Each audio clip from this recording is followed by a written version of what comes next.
இப்போது பூண்டு குழம்பு எப்படி பண்ணுறதுன்றதை நான் சொல்கிறேன். ஒரு வானல் ஒன்று வச்சுக்கோங்க. இதில் நல்ல எண்ணெய், சீசேம் ஆயில், இது வந்து 3 டேபிள் ஸ்பூன் நான் போட்டிருக்கேன்.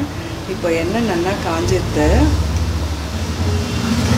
கொஞ்சமாக கடுகு இதில் வெடிக்க விடலாம்.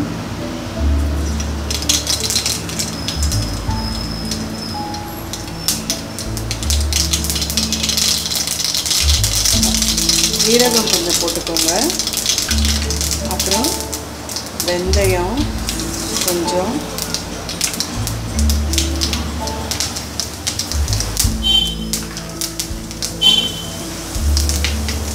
அப்புறம் இப்போது பூண்டு போட்டுண்டு இப்போ வெங்காயம், இது கொஞ்சம் பெரிய சைஸ் வெங்காயம் ஒன்று போட்டு நல்லா வதக்கிக்கோங்க. பொன்னிறமாக இது வதங்கட்டும். இப்போ நல்லா பொன்னிறமாக இது வதங்கிட்டு இப்போ என்ன பண்ணுங்க, தக்காளி இருக்குது இல்லையா, தக்காளி ஒரு பெரிய தக்காளி அரிஞ்சு வச்சுருக்கேன். தக்காளி போட்டு நல்லா பேஸ்ட் மாதிரி வதக்கிக்கோங்க.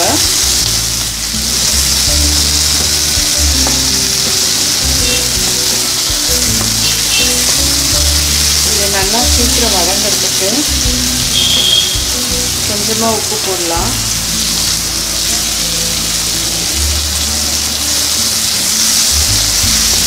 கொஞ்சமாக தான் இப்போ உப்பு போட்டிருக்கோம் தக்காளி வதங்கிறதுக்காக.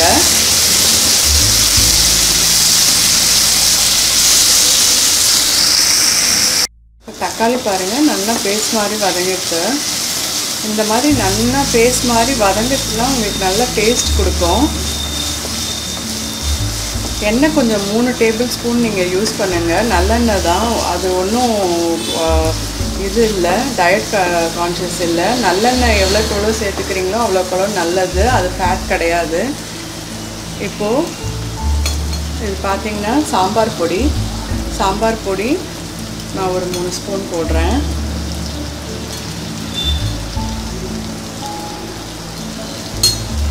இதையும் போட்டு நல்லா வதக்கிடுங்க. அப்போ தான் இந்த பச்சை வாசனை போகும்.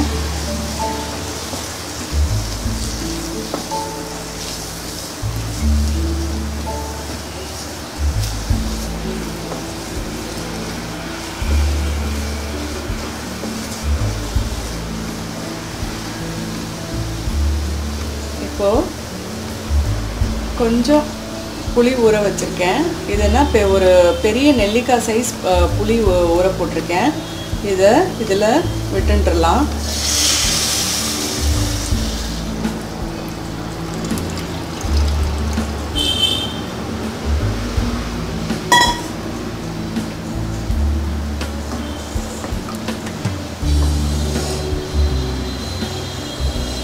இப்போ இன்னும் உங்களுக்கு எவ்வளோ தண்ணி வேணுமோ அந்த அளவுக்கு நீங்கள் கொஞ்சம் நீர்க்க விட்டு நல்லா கொதிக்க விட்டுக்கலாம்.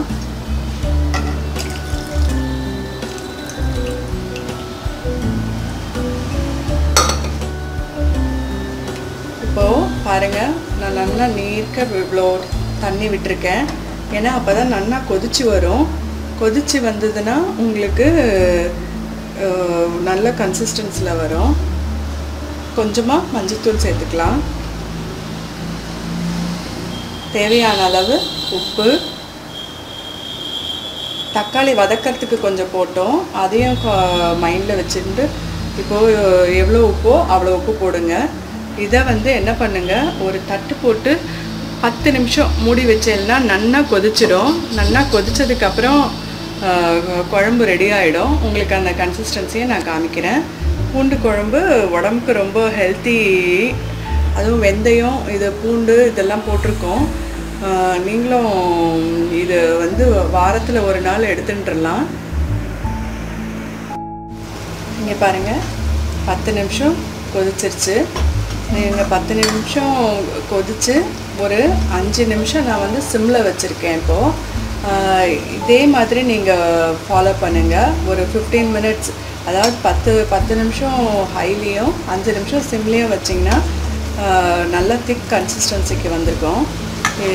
இப்போ இந்த லெவல் உங்களுக்கு வேணும்னா நீங்கள் எடுத்துட்டுலாம். நான் இன்னும் ஒரு 5 மினிட்ஸ் சிம்மில் வச்சு கொஞ்சம் திக் கன்சிஸ்டன்சியில் எடுத்துட்டுலான்னு நினைக்கிறேன். உங்களுக்கு எப்படி வேணுமோ அந்த அளவுக்கு நீங்கள் ஆப்ஷன் நீங்கள் வச்சுட்டுருங்க. இப்போ இது பாருங்கள், இந்த குழம்புல ஏதாவது காய் வேணும்னா நீங்கள் ப்ரிஃபரபிள் வெஜிடபிள் எது வேணாலும் நீங்கள் சேர்த்துட்டுலாம். சேர்த்து இந்த மாதிரி குழம்பு பண்ணிக்கலாம். அப்படி இல்லைன்னா வெறும் பூண்டு மட்டும் போடுறதா இருந்தால் நல்லா இன்னும் கொஞ்சம் நிறைய பூண்டு போட்டு நீங்கள் வச்சுட்டுலாம்.